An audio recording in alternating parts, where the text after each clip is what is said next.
And of course, this is a highly coveted position to be the host of this show, and I've been allocated one day, and I was told by senior management that this would be the day because Brodie Grundy and Taylor Adams last year the deal happened, and this was going to be the biggest. Oh, yeah, good one. Is that where we're at? Well, no, it's not quite where we're at because there's been some significant developments at other clubs today, not necessarily in the trading space, but there's plenty going on anyway at some pretty big clubs, Hutto. Wasn't this meant to be the, well, at least it's moving day, isn't it? Jake Stringer? Jake Stringer Day. Jake Stringer. Yeah, it was. It was meant to be D-Day for Jake, and it might be D-Days now because we're looking at maybe rolling in. 14 of the 18 clubs I spoke to today, they all said that a lot of discussions going on in the background. Between the 6th and the 8th hole. Yeah, Jono, they've been doing this for months. Seriously, this has been going on for years. 2 days is always quiet. A lot happens in the background, then we go bang, bang, bang, and we start the roll. You're very optimistic. I think we need some sort of prize for the two clubs that do the first. Every day you have one. The first two clubs do it. Give them a prize. Give them a late-end draft pick or something. Give them some soft cap room. Give them some soft cap room and watch how quickly it works. They will trade. Looked at certain scenarios there. That's a good point. Where are we at with Jake Stringer? Well, there's a lot to play out. No, there's a bit to play out in that sense. He's really keen to get to GWS if he can. He can see himself potentially playing in a second premiership. It's a long while ago, 2016, isn't it? So he's met with Adam Kingsley. The Giants have done their due diligence. Now it's just a matter of potentially getting that trade sorted. It wouldn't be for much, in a sense. The Giants see him as a bit of a game changer in that forward line. He did kick 40 goals this year. So you're looking at a late pick. You're looking at a 53 or a 56. Jono, do you reckon that's value for someone like Jake Stringer? Well, he has to value, yes, but he has to fight. I think he still sits fourth in the pecking order for where Adam Kingsley will look at him. You've got Hogan and Cadman who will play, guaranteed. You've got Riccardi who played in the twos late and couldn't fight his way back into that senior team. Stringer's the same. Like, I know Cumming is leaving, so then you've got Stringer who's a similar size, I suppose, with the shape of their forward line collectively because they like Hogan and Cadman. Green's only 182. Then you've got Bedford 178 and Daniels 172. So they like to get them up the field. So it's just how he fits within that structure. It's a change of scenery. He gets his body right. Yeah, but that's okay. We've seen that already with Jake Stringer. And firing Jake Stringer. We saw it for a few weeks. He's age 30.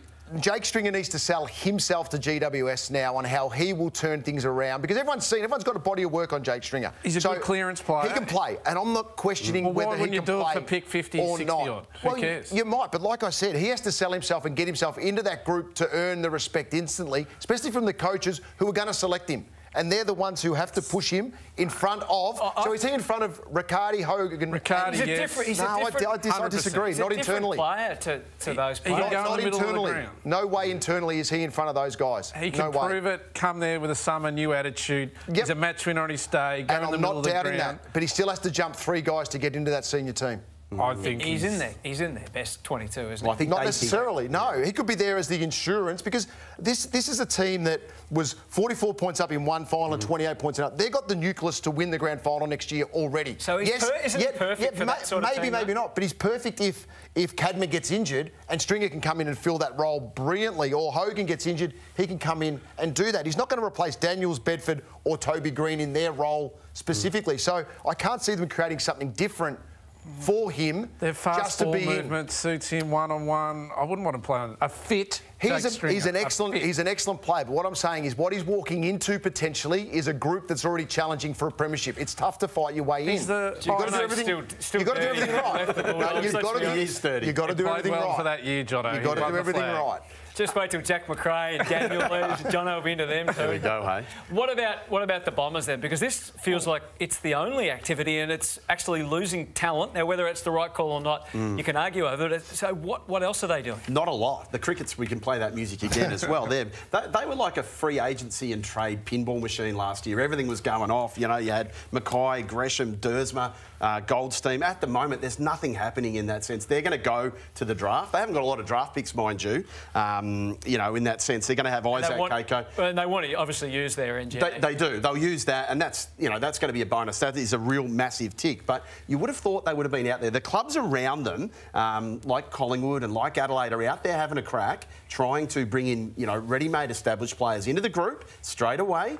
Essendon's not doing that. Matt Rosa, as we know, has got a huge reputation. I think he's going to be an absolute star there, but he's going very much to the draft this time round.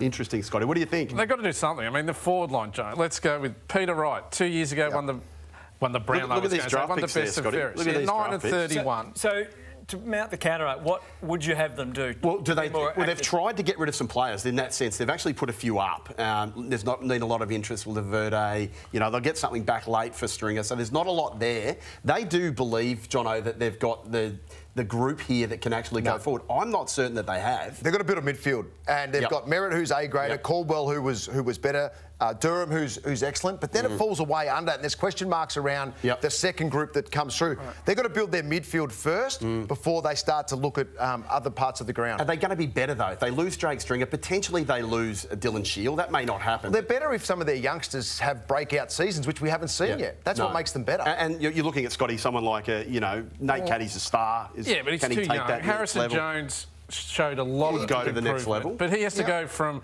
18 goals to 30 goals.